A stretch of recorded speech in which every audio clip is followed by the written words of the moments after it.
To the point channel देखने वाले सारे ही दर्शकों का जानी मेरे वालों हरप्रीत सिंह वालों बहुत बहुत स्वागत है। To the point Punjabi channel तुहाडा अपना चैनल है। इस चैनल ते असी तुहानूं भगवान गौतम बुद्ध जी के पंजाबी कथा विचार ते मोटिवेशनल विचार सुनाने आ।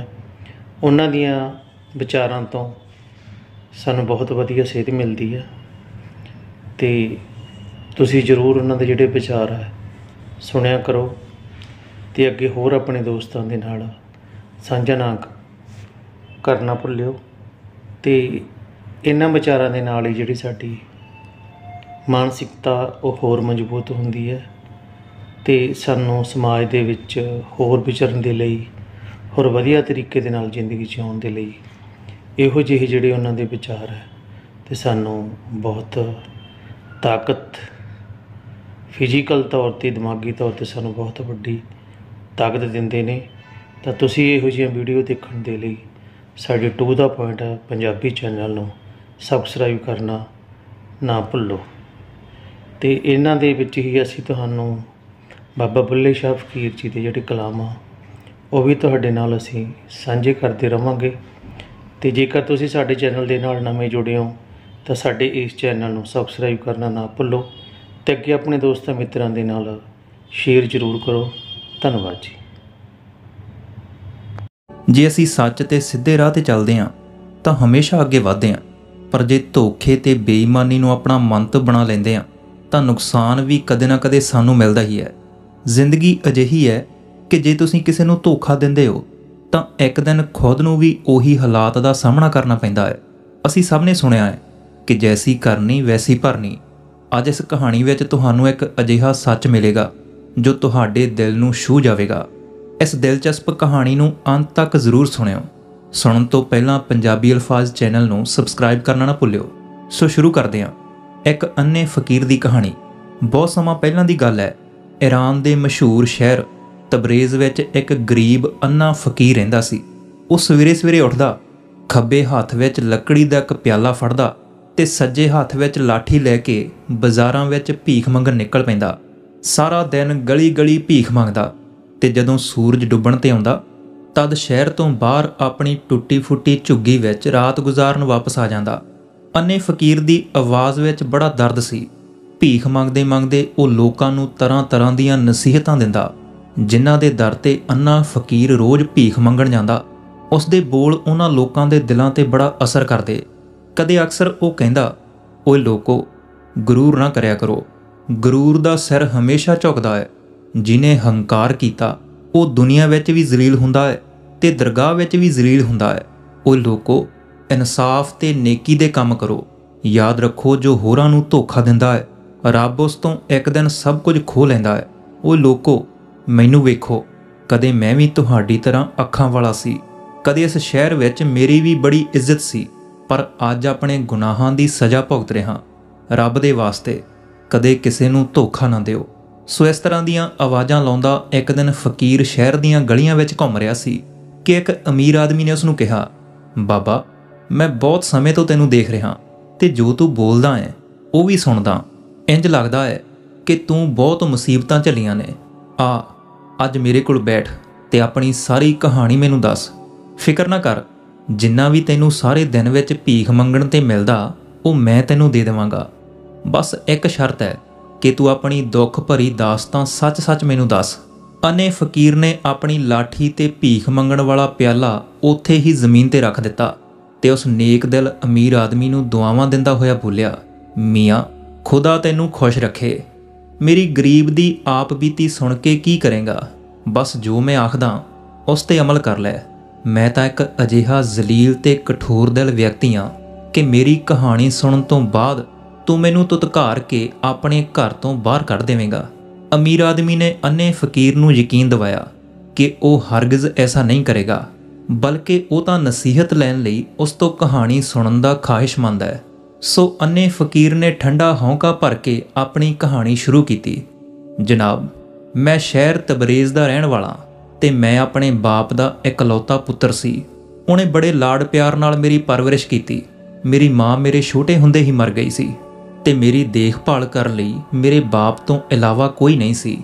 ਮੇਰਾ ਬਾਪ ਬਹੁਤ ਹੀ ਗਰੀਬ ਆਦਮੀ ਸੀ। ਉਹ ਸਾਰਾ ਦਿਨ ਫਿਰ ਕੇ ਵੱਖ-ਵੱਖ ਚੀਜ਼ਾਂ ਬਾਜ਼ਾਰਾਂ ਵਿੱਚ ਵੇਚਦਾ ਤੇ ਆਪਣੇ ਕੰਮ ਵਿੱਚ ਬਹੁਤ ਮਿਹਨਤੀ ਤੇ ਇਮਾਨਦਾਰ ਸੀ। ਇਸ ਲਈ ਰੱਬ ਨੇ ਉਸਦੇ ਕਾਰੋਬਾਰ ਵਿੱਚ ਬਰਕਤ ਦਿੱਤੀ। ਹੌਲੀ-ਹੌਲੀ ਉਸਦੇ ਕੋਲ ਖਾਸੀ ਦੌਲਤ ਇਕੱਠੀ ਹੋ ਗਈ ਤੇ ਉਸਨੇ ਸ਼ਹਿਰ ਦੇ ਇੱਕ ਬਾਜ਼ਾਰ ਵਿੱਚ ਇੱਕ ਦੁਕਾਨ ਖਰੀਦ ਲਈ। ਕੁਝ ਸਮੇਂ ਬਾਅਦ ਉਸਨੇ ਗਹਿਣਿਆਂ ਦੀ ਖਰੀਦ ਵੇਚ ਦਾ ਕਾਰੋਬਾਰ ਸ਼ੁਰੂ ਕੀਤਾ। ਸ਼ਹਿਰ ਵਿੱਚ ਮੇਰੇ ਬਾਪ ਦੀ ਬੜੀ ਸ਼ਾਨ ਸੀ। ਹੋਰ ਦੁਕਾਨਦਾਰ ਤੇ ਜੌਹਰੀ ਉਸਨੂੰ ਉਸਦੀ ਜ਼ੁਬਾਨ ਦੇ ਵਾਅਦੇ ਤੇ ਹੀ ਹਜ਼ਾਰਾਂ ਲੱਖਾਂ ਦੇ ਗਹਿਣੇ ਦੇ ਦਿੰਦੇ ਸੀ। ਸਾਰੇ ਸ਼ਹਿਰ ਵਿੱਚ ਹੀ ਨਹੀਂ ਬਲਕਿ ਸਾਰੇ ਮੁਲਕ ਵਿੱਚ ਮੇਰੇ ਬਾਪ ਦੀ ਇਮਾਨਦਾਰੀ ਤੇ ਸ਼ਰਾਫਤ ਦੀ ਧੂਮ ਸੀ। ਹਰ ਵਿਅਕਤੀ ਉਸ ਦੀ ਬਹੁਤ ਇੱਜ਼ਤ ਕਰਦਾ ਸੀ। ਹੌਲੀ-ਹੌਲੀ ਮੇਰਾ ਬਾਪ ਆਪਣੀਆਂ ਇਹਨਾਂ ਖੂਬੀਆਂ ਦੇ ਕਰਕੇ ਰਾਜ ਦਾ ਸਭ ਤੋਂ ਦੌਲਤਮੰਦ ਜੌਹਰੀ ਬਣ ਗਿਆ। ਮੈਨੂੰ ਉਹ ਹਮੇਸ਼ਾ ਆਪਣੇ ਨਾਲ ਕਾਰੋਬਾਰ ਵਿੱਚ ਸ਼ਾਮਲ ਰੱਖਦਾ ਤੇ ਵਪਾਰ ਦੀਆਂ ਬਾਰੀਕੀਆਂ ਸਮਝਾਉਂਦਾ। ਉਹ ਅਕਸਰ ਕਹਿੰਦਾ ਸੀ ਕਿ ਪੁੱਤਰ, ਇਹ ਸਾਰੀ ਦੌਲਤ ਤੇ ਕਾਰੋਬਾਰ ਮੇਰੇ ਬਾਅਦ ਤੇਰੀ ਹੀ ਹੈ ਤੇ ਤੂੰ ਹੀ ਇਸ ਨੂੰ ਸੰਭਾਲਣਾ ਹੈ। ਪਰ ਯਾਦ ਰੱਖੀਂ, ਇਮਾਨਦਾਰੀ ਤੇ ਮਿਹਨਤ ਸਭ ਤੋਂ ਜ਼ਰੂਰੀ ਹੈ। ਜਦੋਂ ਤੱਕ ਤੂੰ ਇਹਨਾਂ ਗੱਲਾਂ ਤੇ ਅਮਲ ਕਰਦਾ ਰਹੇਗਾ ਤੈਨੂੰ ਕੋਈ ਤਕਲੀਫ ਨਹੀਂ ਹੋਵੇਗੀ।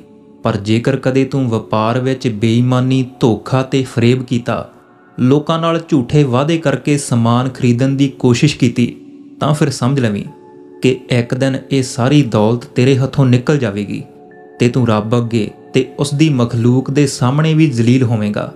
ਇਸ ਲਈ ਇਹ ਗੱਲ ਪੱਲੇ ਬੰਨ੍ਹ ਲਵੀਂ ਕਿ ਕਿਸੇ ਵੀ ਹਾਲਤ ਵਿੱਚ ਇਮਾਨਦਾਰੀ ਵੱਲੋਂ ਹੱਥ ਨਾ ਖਿੱਚੀਂ। ਸੋ ਮੈਂ ਆਪਣੇ ਬਾਪ ਦੀਆਂ ਇਹ ਕੀਮਤੀ ਗੱਲਾਂ ਤੇ ਉਸ ਦੀਆਂ ਨਸੀਹਤਾਂ ਦਿਨ ਰਾਤ ਸੁਣਦਾ ਤੇ ਉਹਨਾਂ ਤੇ ਅਮਲ ਕਰਨ ਦਾ ਵਾਅਦਾ ਵੀ ਕਰਦਾ। ਕੁਝ ਸਮੇਂ ਬਾਅਦ ਮੇਰਾ ਬਾਪ ਕੁਝ ਗਹਿਣੇ ਖਰੀਦਣ ਦੇ ਲਈ ਦੂਸਰੇ ਦੇਸ਼ ਦੇ ਸਫ਼ਰ ਤੇ ਗਿਆ। ਉਸ ਨੂੰ ਉਸ ਕਾਰੋਬਾਰ ਵਿੱਚ ਵੱਡਾ ਮੁਨਾਫਾ ਹੋਇਆ, ਪਰ ਕੁਝ ਦਿਨਾਂ ਵਿੱਚ ਹੀ ਉਹ ਅਚਾਨਕ ਬਿਮਾਰ ਹੋ ਗਿਆ ਤੇ ਉਸ ਦੀ ਮੌਤ ਹੋ ਗਈ। ਬਾਪ ਦੇ ਮਰਨ ਨਾਲ ਜਾਣੀ ਮੇਰੀ ਦੁਨੀਆ ਵਿੱਚ ਹਨੇਰਾ ਹੀ ਛਾ ਗਿਆ। ਮੈਂ ਆਪਣੇ ਹੋਸ਼ੋ ਹਵਾਸ ਖੋ ਬੈਠਾ। ਮੇਰੀ ਕਿਸੇ ਵੀ ਗੱਲ ਵਿੱਚ ਰੁਚੀ ਨਾ ਰਹੀ। ਹਰ ਵੇਲੇ ਬਾਪ ਦੀ ਸੂਰਤ ਮੇਰੀਆਂ ਅੱਖਾਂ ਦੇ ਸਾਹਮਣੇ ਰਹਿੰਦੀ। ਇੱਕ ਕੋਨੇ ਵਿੱਚ ਮੂੰਹ ਛੁਪਾ ਕੇ ਰੋਂਦਾ ਰਹਿੰਦਾ। ਸੋ ਸਮਾਂ ਬੀਤਿਆ। ਹੌਲੀ-ਹੌਲੀ ਇਹ ਦੁੱਖ ਦੂਰ ਹੋਣਾ ਸ਼ੁਰੂ ਹੋ ਗਿਆ। ਮੈਂ ਕਾਰੋਬਾਰ ਵੱਲ ਧਿਆਨ ਦਿੱਤਾ। ਦੂਜੇ ਵਪਾਰੀਆਂ ਨੇ ਵੀ ਮੇਰਾ ਹੌਸਲਾ ਵਧਾਇਆ ਤੇ ਹਰ ਕਿਸਮ ਦੀ ਸਲਾਹ ਤੇ ਮਦਦ ਦਾ ਵਾਅਦਾ ਕੀਤਾ। ਫਿਰ ਜਦੋਂ ਮੈਂ ਦੁਕਾਨ ਤੇ ਬੈਠਣ ਲੱਗਾ ਤਦ ਉਹ ਸਾਰੇ ਗਾਹਕ ਜੋ ਮੇਰੇ ਬਾਪ ਤੋਂ ਗਹਿਣੇ ਖਰੀਦਣ ਲਈ ਦੁਕਾਨ ਤੇ ਆਉਂਦੇ ਸੀ, ਉਹ ਹੁਣ ਵੀ ਆਉਣ ਲੱਗੇ। ਕੁਝ ਸਮੇਂ ਤੱਕ ਮੈਂ ਆਪਣੇ ਬਾਪ ਦੇ ਕਹੇ ਮੁਤਾਬਕ ਇਮਾਨਦਾਰੀ ਨਾਲ ਕਾਰੋਬਾਰ ਚਲਾਉਂਦਾ ਰਿਹਾ। ਪਰ ਫਿਰ ਹੋਇਆ ਇਹ ਕਿ ਜ਼ਿਆਦਾ ਤੋਂ ਜ਼ਿਆਦਾ ਦੌਲਤ ਕਮਾਉਣ ਦਾ ਲਾਲਚ ਮੇਰੇ ਅੰਦਰ ਘਰ ਕਰਨ ਲੱਗਾ। ਦੌਲਤ ਕਮਾਉਣ ਦੀ ਇਹ ਹਵਸ ਦਿਨ ਬ ਦਿਨ ਵੱਧਦੀ ਹੀ ਗਈ, ਇੱਥੋਂ ਤੱਕ ਕਿ ਮੈਂ ਆਪਣੇ ਬਾਪ ਦੀਆਂ ਸਾਰੀਆਂ ਨਸੀਹਤਾਂ ਭੁੱਲ ਗਿਆ ਤੇ ਕਾਰੋਬਾਰ ਵਿੱਚ ਬੇਈਮਾਨੀ ਕਰਨ ਲੱਗ ਪਿਆ। ਮੈਂ ਸੋਚਦਾ ਸੀ ਕਿ ਗਾਹਕਾਂ ਨੂੰ ਧੋਖਾ ਤੇ ਫਰੇਬ ਦੇ ਕੇ ਮੈਂ ਜ਼ਿਆਦਾ ਦੌਲਤ ਕਮਾ ਸਕਦਾ। ਕਦੇ-ਕਦੇ ਮੇਰਾ ਦਿਲ ਅੰਦਰੋਂ ਕਹਿੰਦਾ ਵੀ ਸੀ ਕਿ ਮੈਨੂੰ ਇਹ ਹਰਕਤ ਨਹੀਂ ਕਰਨੀ ਚਾਹੀਦੀ। ਪਰ ਜਿਵੇਂ-ਜਿਵੇਂ ਦੌਲਤ ਦੇ ਖਜ਼ਾਨੇ ਮੇਰੇ ਕੋਲ ਜਮ੍ਹਾਂ ਹੁੰਦੇ ਗਏ, ਦਿਲ ਨੇ ਪੁਕਾਰ ਕਰਨੀ ਵੀ ਛੱਡ ਦਿੱਤੀ। ਹੁਣ ਮੈਂ ਧੋਖੇ ਨਾਲ ਲੋਕਾਂ ਨੂੰ ਲੁੱਟ-ਲੁੱਟ ਕੇ ਆਪਣੀ ਤਿਜੋਰੀ ਭਰਨ ਲੱਗ ਪਿਆ। ਇੱਕ ਦਿਨ ਮੈਂ ਆਪਣੀ ਦੁਕਾਨ ਖੋਲ੍ਹ ਕੇ ਬੈਠਾ ਹੀ ਸੀ ਕਿ ਇੱਕ ਵਿਅਕਤੀ ਆਇਆ। ਉਸਨੇ ਫਟੇ ਪੁਰਾਣੇ ਕੱਪੜੇ ਪਹਿਨੇ ਹੋਏ ਸੀ। ਚਿਹਰੇ ਤੇ ਚਿੰਤਾ ਤੇ ਗਮ ਦੇ ਅਸਾਰ ਸੀ। ਉਸਨੇ ਆਉਂਦੇ ਹੀ ਮੈਨੂੰ ਸਲਾਮ ਕੀਤਾ ਤੇ ਦੁਆਵਾਂ ਦੇਣ ਲੱਗਾ। ਮੈਂ ਸਮਝਿਆ ਕੋਈ ਭਿਖਾਰੀ ਹੈ। ਸਵੇਰੇ-ਸਵੇਰੇ ਭਿਖਾਰੀ ਨੂੰ ਵੇਖ ਕੇ ਮੇਰੇ ਅੰਦਰ ਅੱਗ ਲੱਗ ਗਈ ਤੇ ਮੈਂ ਉਸ ਨੂੰ ਗੁੱਸੇ ਵਿੱਚ ਭਜਾਉਣ ਦੀ ਕੋਸ਼ਿਸ਼ ਕੀਤੀ। ਪਰ ਉਸਨੇ ਅੱਖਾਂ ਵਿੱਚ ਹੰਝੂ ਭਰ ਕੇ ਕਿਹਾ, ਜਨਾਬ, ਮੈਂ ਕੋਈ ਫਕੀਰ ਜਾਂ ਭਿਖਾਰੀ ਨਹੀਂ ਹਾਂ।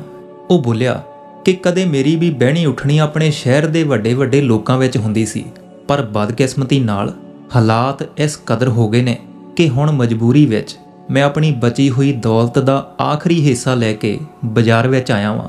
ਇਹ ਕਹਿ ਕੇ ਉਸ ਵਿਅਕਤੀ ਨੇ ਆਪਣੀ ਗੋਦੜੀ ਵਿੱਚੋਂ ਇੱਕ ਕੀਮਤੀ ਰਤਨ ਕੱਢ ਕੇ ਮੇਰੇ ਸਾਹਮਣੇ ਰੱਖ ਦਿੱਤਾ। ਬਚਪਨ ਤੋਂ ਜਵਾਨੀ ਤੱਕ ਮੈਂ ਇੱਕ ਤੋਂ ਇੱਕ ਕੀਮਤੀ ਹੀਰੇ ਤੇ ਰਤਨ ਦੇਖੇ ਸੀ, ਪਰ ਉਸ ਵਰਗਾ ਰਤਨ ਕਦੇ ਨਹੀਂ ਦੇਖਿਆ ਸੀ। ਇਸ ਤਰ੍ਹਾਂ ਦਾ ਨਗੀਨਾ ਤਾਂ ਬਾਦਸ਼ਾਹਾਂ ਦੇ ਖਜ਼ਾਨੇ ਵਿੱਚ ਹੀ ਹੁੰਦਾ ਹੈ। ਮੈਂ ਉਸ ਲਾਲ ਨੂੰ ਵੇਖ ਕੇ ਦਿਲ ਵਿੱਚ ਤਾਂ ਬਹੁਤ ਖੁਸ਼ ਹੋਇਆ, ਪਰ ਮੈਂ ਚਲਾਕੀ ਨਾਲ ਉੱਦਾਂ ਹੀ ਬੇਪਰਵਾਹੀ ਨਾਲ ਉਸ ਨੂੰ ਦੇਖਿਆ ਤੇ ਮੱਥੇ ਤੇ ਤਿਉੜੀਆਂ ਪਾ ਕੇ ਕਿਹਾ, ਭਾਈ ਸਾਹਿਬ, ਇਹ ਕੀ ਲੈ ਆਏ ਹੋ? ਇਹਦੇ ਵਿੱਚ ਕੋਈ ਖਾਸ ਗੱਲ ਨਹੀਂ ਹੈ, ਫਿਰ ਵੀ ਦੱਸੋ ਕੀ ਦੇਵਾਂ ਇਸ ਦਾ? ਉਸ ਵਿਅਕਤੀ ਨੇ ਹੈਰਾਨੀ ਨਾਲ ਮੇਰੇ ਵੱਲ ਦੇਖਿਆ ਤੇ ਕਿਹਾ, ਜਨਾਬ, ਤੁਸੀਂ ਇਸ ਸ਼ਹਿਰ ਦੇ ਸਭ ਤੋਂ ਵੱਡੇ ਜੌਹਰੀ ਹੋ। ਇਹੀ ਸੋਚ ਕੇ ਮੈਂ ਤੁਹਾਡੀ ਦੁਕਾਨ ਤੇ ਆਇਆ ਸੀ ਕਿ ਤੁਸੀਂ ਇਸ ਰਤਨ ਦੀ ਮੈਨੂੰ ਸਹੀ ਕੀਮਤ ਦਿਓਗੇ। ਯਕੀਨ ਕਰੋ ਕਿ ਮੇਰੇ ਕੋਲ ਜਿਤਨੇ ਵੀ ਕੀਮਤੀ ਰਤਨ ਸੀ, ਇਹ ਉਹਨਾਂ ਵਿੱਚੋਂ ਸਭ ਤੋਂ ਅਲੱਗ ਹੈ। ਤੇ ਤੁਸੀਂ ਕਹਿੰਦੇ ਹੋ ਕਿ ਇਸ ਵਿੱਚ ਕੋਈ ਖਾਸ ਗੱਲ ਨਹੀਂ ਹੈ। ਉਸ ਵਿਅਕਤੀ ਦੀ ਇਹ ਗੱਲ ਸੁਣ ਕੇ ਮੈਂ ਇੱਕ ਵਾਰ ਫਿਰ ਉਸ ਲਾਲ ਨੂੰ ਹੱਥ ਵਿੱਚ ਚੁੱਕਿਆ ਤੇ ਬੜੇ ਧਿਆਨ ਨਾਲ ਦੇਖਿਆ। ਬੇਸ਼ੱਕ ਉਹ ਬਹੁਤ ਕੀਮਤੀ ਰਤਨ ਸੀ, ਉਸ ਦੀ ਕੀਮਤ 1.5 ਲੱਖ ਅਸ਼ਰਫੀਆਂ ਤੋਂ ਘੱਟ ਨਹੀਂ ਸੀ। ਪਰ ਮੈਂ ਮਾਯੂਸੀ ਨਾਲ ਸਿਰ ਹਿਲਾਉਂਦੇ ਹੋਏ ਕਿਹਾ, ਭਾਈ ਸਾਹਿਬ, ਤੁਹਾਡੇ ਨਾਲ ਧੋਖਾ ਹੋਇਆ ਹੈ। ਇਹ ਲਾਲ ਕੋਈ ਕੀਮਤੀ ਨਹੀਂ ਹੈ, ਇਸ ਵਿੱਚ ਬਹੁਤ ਸਾਰੀਆਂ ਕਮੀਆਂ ਨੇ। ਸ਼ਾਇਦ ਤੁਸੀਂ ਇਹਨਾਂ ਕਮੀਆਂ 'ਤੇ ਧਿਆਨ ਹੀ ਨਹੀਂ ਦਿੱਤਾ। ਪਹਿਲਾਂ ਤਾਂ ਇਹ ਹੈ ਕਿ ਇਸ ਦਾ ਰੰਗ ਇੱਕੋ ਜਿਹਾ ਨਹੀਂ ਹੈ, ਕਿਤੋਂ ਫਿੱਕਾ ਹੈ, ਕਿਤੋਂ ਗੂੜਾ ਹੈ। ਫਿਰ ਭਾਰ ਵੀ ਕੁਝ ਜ਼ਿਆਦਾ ਨਹੀਂ ਹੈ, ਤੇ ਸਭ ਤੋਂ ਵੱਡਾ ਨੁਕਸ ਇਹ ਹੈ ਕਿ ਇਸ ਵਿੱਚ ਇੱਕ ਦਾਗ ਹੈ। ਜੇ ਇਹ ਨੁਕਸ ਇਹਦੇ ਵਿੱਚ ਨਾ ਹੁੰਦਾ ਤਾਂ ਇਹ ਲੱਖਾਂ ਦੀ ਕੀਮਤ ਦਾ ਹੁੰਦਾ। ਹੁਣ ਤਾਂ ਇਸ ਦੀ ਕੀਮਤ ਕੁਝ ਚੰਦ ਦਿਨਾਰ ਤੋਂ ਜ਼ਿਆਦਾ ਨਹੀਂ ਹੈ। ਇਹ ਕਹਿ ਕੇ ਮੈਂ ਲਾਲ ਉਸ ਦੇ ਸਾਹਮਣੇ ਰੱਖ ਦਿੱਤਾ ਤੇ ਚਲਾਕੀ ਨਾਲ ਦੂਜੇ ਕੰਮਾਂ ਵਿੱਚ ਇੱਦਾਂ ਮਸ਼ਰੂਫ ਹੋ ਗਿਆ ਜਿਵੇਂ ਮੈਨੂੰ ਉਸ ਦੀ ਕੋਈ ਪਰਵਾਹ ਹੀ ਨਾ ਹੋਵੇ। ਪਰ ਮੇਰੇ ਦਿਲ ਵਿੱਚ ਬੜੀ ਹਲਚਲ ਮਚ ਰਹੀ ਸੀ ਕਿ ਇਹ ਵਿਅਕਤੀ ਲਾਲ ਨੂੰ ਚੁੱਕ ਕੇ ਕਿਸੇ ਦੂਜੇ ਜੋਹਰੀ ਦੀ ਦੁਕਾਨ 'ਤੇ ਨਾ ਲੈ ਜਾਵੇ। ਪਰ ਮੈਨੂੰ ਇਹ ਵੀ ਲੱਗਦਾ ਸੀ ਕਿ ਉਹ ਮਜਬੂਰੀ ਦੇ ਹੱਥੋਂ ਬਹੁਤ ਪਰੇਸ਼ਾਨ ਸੀ। ਉਸਨੇ ਭਰੀ ਹੋਈ ਆਵਾਜ਼ ਵਿੱਚ ਕਿਹਾ, ਅੱਛਾ ਜਨਾਬ, ਜੋ ਤੁਸੀਂ ਦਿੰਦੇ ਹੋ ਉਹੀ ਬਹੁਤ ਹੋਵੇਗਾ, ਪਰ ਇਸ ਵੇਲੇ ਤਾਂ ਇਹ ਲਾਲ ਮੇਰੇ ਤੋਂ ਖਰੀਦ ਹੀ ਲਵੋ। ਤੁਹਾਡਾ ਬੜਾ ਵੱਡਾ ਅਹਿਸਾਨ ਹੋਵੇਗਾ ਮੇਰੇ 'ਤੇ। ਉਸ ਦੀ ਇਹ ਗੱਲ ਸੁਣ ਕੇ ਮੈਂ ਸਮਝ ਗਿਆ ਕਿ ਸ਼ਿਕਾਰ ਫਸ ਗਿਆ ਹੈ ਤੇ ਉਹ ਆਪਣਾ ਇਹ ਕੀਮਤੀ ਲਾਲ ਮੇਰੇ ਹੱਥ ਔਣੇ ਪੌਣੇ ਵਿੱਚ ਵੇਚ ਦੇਵੇਗਾ। ਮੈਂ ਹਮਦਰਦ ਬਣ ਕੇ ਕਿਹਾ, ਅਰੇ ਮੀਆਂ, ਇਸ ਵਿੱਚ ਅਹਿਸਾਨ ਦੀ ਕੀ ਗੱਲ ਹੈ? ਜੋ ਸੇਵਾ ਮੈਂ ਕਰ ਸਕਦਾ ਉਹ ਕਰਨ ਲਈ ਮੈਂ ਤਿਆਰ ਹਾਂ, ਤਾਂ ਬੋਲੋ ਕਿੰਨੇ ਪੈਸੇ ਦੇ ਦਿਆਂ? ਉਹ ਬੋਲਿਆ, ਅਜੀ ਜਨਾਬ, ਹੁਣ ਮੈਂ ਆਪਣੇ ਮੂੰਹੋਂ ਕੀ ਕਹਾਂ? ਜੋ ਕੀਮਤ ਤੁਹਾਡੇ ਖਿਆਲ ਵਿੱਚ ਹੈ ਉਹੀ ਦੇ ਦਿਓ। ਪਹਿਲਾਂ ਤਾਂ ਮੈਂ ਸੋਚਿਆ ਕਿ ਉਸ ਨੂੰ 1000 ਦਿਨਾਰ ਦੇ ਦਿਆਂ, ਪਰ ਫਿਰ ਬੇਈਮਾਨੀ ਨੇ ਮੈਨੂੰ ਭਰਮਾਇਆ ਕਿ 1000 ਦਿਨਾਰ ਤਾਂ ਬਹੁਤ ਜ਼ਿਆਦਾ ਹੈ। ਜੇ ਦੇਣੇ ਹੀ ਨੇ 20-50 ਦਿਨਾਰ ਦੇ ਕੇ ਇਹ ਲਾਲ ਹਥਿਆ ਲੈ। ਹਾਲਾਂਕਿ ਮੈਂ ਚੰਗੀ ਤਰ੍ਹਾਂ ਜਾਣਦਾ ਸੀ ਕਿ 20-50 ਦਿਨਾਰ ਵਿੱਚ ਤਾਂ ਇੱਕ ਮਾਮੂਲੀ ਮੋਤੀ ਵੀ ਨਹੀਂ ਮਿਲਦਾ, ਤਾਂ ਇੰਨਾ ਬੇਸ਼ਕੀਮਤੀ ਲਾਲ ਕਿਸ ਤਰ੍ਹਾਂ ਮਿਲੇਗਾ ਜਿਸ ਦੀ ਕੀਮਤ ਘੱਟੋ ਘੱਟ 1 ਲੱਖ ਸੋਨੇ ਦੀਆਂ ਅਸ਼ਰਫੀਆਂ ਹੋਣ। ਸੋ ਮੈਂ ਤੁਰੰਤ ਹੀ ਸੰਦੂਕ ਖੋਲ੍ਹ ਕੇ 50 ਦਿਨਾਰ ਦੇ ਸਿੱਕੇ ਕੱਢੇ ਤੇ ਉਸ ਵਿਅਕਤੀ ਦੇ ਹੱਥ ਵਿੱਚ ਰੱਖ ਦਿੱਤੇ। ਉਸਨੇ ਬੜੀ ਹੈਰਾਨੀ ਤੇ ਤਾਜੁਬ ਨਾਲ ਪਹਿਲਾਂ ਉਹਨਾਂ ਸਿੱਕਿਆਂ ਨੂੰ ਦੇਖਿਆ, ਫਿਰ ਮੇਰੇ ਵੱਲ ਵੇਖ ਕੇ ਕਹਿਣ ਲੱਗਾ, ਭਾਈ ਸਾਹਿਬ, ਕੀ ਸਿਰਫ 50 ਦਿਨਾਰ? ਇਸ ਲਾਲ ਦੀ ਕੀਮਤ ਸਿਰਫ 50 ਦਿਨਾਰ ਹੈ। ਮੈਂ ਅੱਗਿਓਂ ਗੁੱਸੇ ਵਿੱਚ ਆ ਕੇ ਕਿਹਾ, ਤਾਂ ਹੋਰ ਕੀ, ਸਾਰੀ ਦੁਕਾਨ ਤੈਨੂੰ ਦੇ ਦੇਵਾਂ। ਜੇ ਇਹ ਕੀਮਤ ਮਨਜ਼ੂਰ ਨਹੀਂ ਤਾਂ ਜਾਓ, ਆਪਣਾ ਰਸਤਾ ਨਾਪੋ। ਸਵੇਰੇ ਸਵੇਰੇ ਪਰੇਸ਼ਾਨ ਕਰਨ ਆ ਜਾਂਦੇ ਨੇ। ਉਹ ਕੋਈ ਬਹੁਤ ਹੀ ਸ਼ਰੀਫ ਤੇ ਗੈਰਤਮੰਦ ਵਿਅਕਤੀ ਸੀ। ਉਸਨੇ ਠੰਡਾ ਹੌਂਕਾ ਭਰਿਆ, ਮੈਨੂੰ ਸਲਾਮ ਕੀਤੀ ਤੇ 50 ਦਿਨਾਰ ਦੀ ਇੱਕ ਮਾਮੂਲੀ ਰਕਮ ਵਸੂਲ ਕਰਕੇ ਉੱਥੋਂ ਚਲਿਆ ਗਿਆ। ਉਸ ਦੇ ਜਾਂਦੇ ਹੀ ਝਪਟ ਮਾਰ ਕੇ ਮੈਂ ਲਾਲ ਚੁੱਕ ਲਿਆ ਤੇ ਉਸ ਨੂੰ ਚੁੰਮਿਆ ਤੇ ਤੁਰੰਤ ਹੀ ਆਪਣੀ ਤਿਜੋਰੀ ਵਿੱਚ ਬੰਦ ਕਰ ਦਿੱਤਾ। ਵਾਹ ਰੱਬਾ, ਸਵੇਰੇ ਸਵੇਰੇ ਕਿੰਨਾ ਸ਼ਾਨਦਾਰ ਤੇ ਮੁਨਾਫੇ ਵਾਲਾ ਕਾਰੋਬਾਰ ਕਰਾ ਦਿੱਤਾ। ਹੁਣ ਮੈਂ ਇਸੇ ਲਾਲ ਦੇ ਲਈ ਆਸਾਨੀ ਨਾਲ 1.5 ਲੱਖ ਸੋਨੇ ਦੀਆਂ ਅਸ਼ਰਫੀਆਂ ਜਦੋਂ ਚਾਹਾਂ ਹਾਸਲ ਕਰ ਸਕਦਾ। ਉਸ ਤੋਂ 2 ਦਿਨ ਬਾਅਦ ਦੀ ਗੱਲ ਹੈ। ਮੈਂ ਸਵੇਰੇ ਸਵੇਰੇ ਮੂੰਹ ਨੇਰੇ ਆਪਣੀ ਦੁਕਾਨ 'ਤੇ ਆ ਗਿਆ। ਉਸ ਵੇਲੇ ਸਾਰਾ ਬਾਜ਼ਾਰ ਬੰਦ ਸੀ। ਮੈਂ ਹੀ ਇੱਕ ਅਜਿਹਾ ਦੁਕਾਨਦਾਰ ਸੀ ਜੋ ਸੂਰਜ ਚੜ੍ਹਨ ਤੋਂ ਪਹਿਲਾਂ ਹੀ ਦੁਕਾਨ ਖੋਲ੍ਹਣ ਦਾ ਆਦੀ ਸੀ, ਤਾਂ ਕਿ ਗਾਹਕ ਸਭ ਤੋਂ ਪਹਿਲਾਂ ਮੇਰੀ ਦੁਕਾਨ 'ਤੇ ਹੀ ਆਉਣ।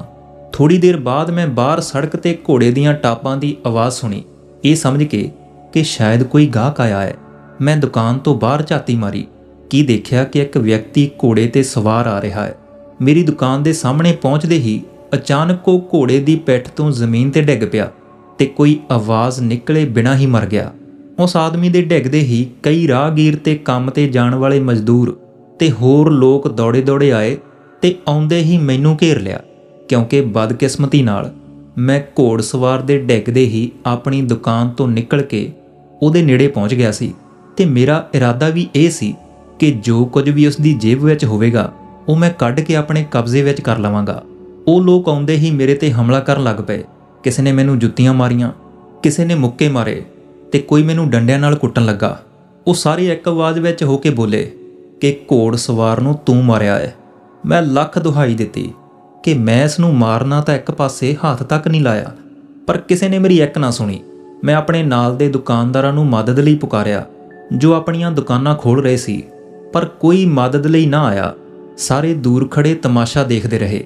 ਦਰਅਸਲ ਉਹ ਸਾਰੇ ਮੇਰੀਆਂ ਬੇਈਮਾਨੀਆਂ ਤੇ ਧੋਖਿਆਂ ਤੋਂ ਵਾਕਿਫ ਹੋ ਚੁੱਕੇ ਸੀ ਤੇ ਮੈਨੂੰ ਨਫ਼ਰਤ ਕਰਨ ਲੱਗੇ ਸੀ।